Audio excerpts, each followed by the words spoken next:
Le Real Madrid est décidément un prédateur redoutable. Cette équipe n'est que rarement impressionnante ou spectaculaire, mais elle a une qualité que peu d'autres ont, celle de savoir exploiter au maximum les erreurs de son adversaire. Le Bayern Munich, sa dernière victime, ne dira pas le contraire après cette demi-finale aller. Mis en difficulté en début de match, les Allemands ont d'abord marqué par Kimmich, 29e, dans un temps faible, avant de peu à peu prendre l'ascendant sur le match et d'en dominer la majeure partie. Seulement, bien que dominateur, le Bayern a commis des erreurs fatales. Le Real a su en profiter à merveille. Madrid a d'abord égalisé contre le cours du jeu, lorsque Marcelo a pu placer sa reprise au cœur d'une défense peu mobile sur le coup. Le véritable cadeau est venu en deuxième période, sur la perte de balle de Rafinha laissant champ libre à Marco Asensio, remplaçant toujours décisif. Au-delà des erreurs défensives, il a manqué au Bayern le réalisme. Au contraire du Real Madrid, froid lors de ses rares opportunités, l'équipe de Jupp Heynckes a beaucoup trop gâché. Ribéry a manqué son contrôle seul au but, Müller, seul devant la ligne, a été gêné par Lewandowski, le Polonais, mis sur orbite par Tolisso, a totalement raté son piqué quelques minutes plus tard. Le Bayern a beaucoup tiré, mais n'a cessé de manquer la cible. Le Real, lui, l'a touché de 2 balles en plein cœur. Il ne lui en fallait pas plus. FC Bayern Real Madrid Imago les joueurs, Ribéry à un détail près, trop facile pour Marcelo. Si le Bayern a dominé, c'est en grande partie grâce à Franck Ribéry. Dans la lignée de ces dernières semaines munichoises, le Français a été intenable sur son côté, et a fait boire la tasse à Carvajal. À un détail près, son raté, seul face au but en première période, aurait pu changer beaucoup de choses. À ses côtés, Lewandowski et Müller n'ont quasiment pas existé. Derrière, le Bayern a parfois pris des risques inutiles, à l'image d'Hummels ou de Rafinha sur le second but madrilène. Le Real s'est illustré par sa combativité, à l'image de Lucas Vazquez, double passeur et soldat absolument dévoué, propulsé arrière droit après la sortie de Carvajal. De l'autre côté, Marcelo a une nouvelle fois évolué un cran au-dessus des débats. Il le fallait bien, tant Cristiano Ronaldo a été discret.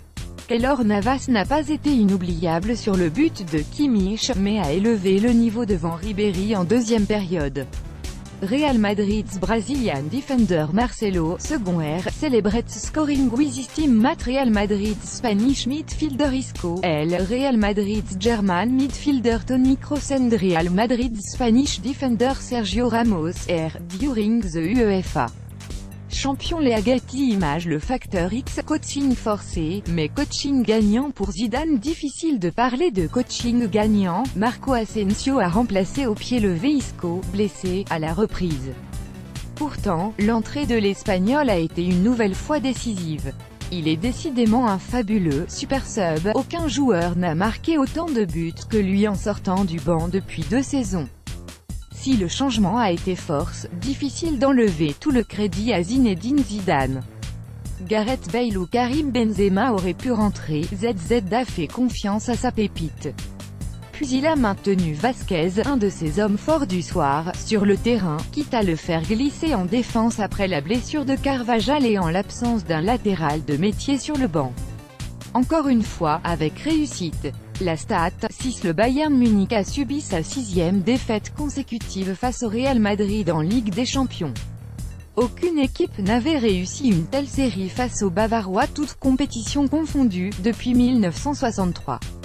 Si vous cherchiez la définition de « bête noire », le tweet désabusé la déclare. Lucas Vazquez, Real Madrid, au micro de beIN Sports, gagner une 3e Ligue des Champions consécutive, c'est notre objectif. La question, le Bayern a-t-il vraiment raté son match? Il est difficile, à l'issue de la rencontre, d'enfoncer le Bayern. La performance munichoise est des plus paradoxales. Les hommes d'Heynckes ont, sans conteste, dominé une bonne partie du match. Les 30 premières minutes mises à part, le Bayern Munich a fait jeu égal avec le Real, paraissant même supérieur par séquence. Simplement, le Real a fini par s'imposer, sans qu'il y ait vraiment discussion. Comme si, tout le monde l'avait vu venir. Le Bayern ne s'est pas manqué dans les grandes largeurs. Munich a dominé au milieu, s'est procuré pléthore d'occasions, a su museler Cristiano Ronaldo. Non, le Bayern s'est finalement raté sur des détails qui n'en sont plus en demi-finale de Ligue des Champions. Un contrôle raté en position idéale, un piqué hors cadre plutôt qu'un intérieur du pied, une passe en retrait mal assurée en position de 2 contre 2. Il est assez rare de voir cette équipe aussi peu réaliste, à l'image de Lewandowski et Müller, hors du coup. En face, ni Marcelo ni Asensio n'ont tremblé au moment de conclure. Il manquait tout de même des cadres à Munich, Neuer, Alaba ou Vidal, notamment. L'équipe de Jupp Heynckes n'a pas non plus été épargnée par le destin, en voyant Robben puis Boateng sortir prématurément. La blessure du Hollandais a sans doute énormément pénalisé les Munichois, forçant Thomas Müller à s'exiler sur un côté où il n'est plus tellement à l'aise. Le Bayern a pourtant fait jeu égal. Mais au coup de sifflet final, sans s'être vraiment troué, les Allemands sont quasiment éliminés. Il faudra, au vu du parcours du Real en C1 cette saison, penser à remettre au goût du jour le fameux adage de Gary Lineker. Le foot est toujours un sport qui se joue à 11 contre 11, mais à la fin, c'est le Real Madrid qui gagne. Enfin, pour l'instant, Frank Ribery of Bayern München and teammates look dejected following the UEFA Champions League semi-final first leg match between Bayern München and Real Madrid at the Allianz Arena on April 25, 2018 in Munich, Germany. Getty Images.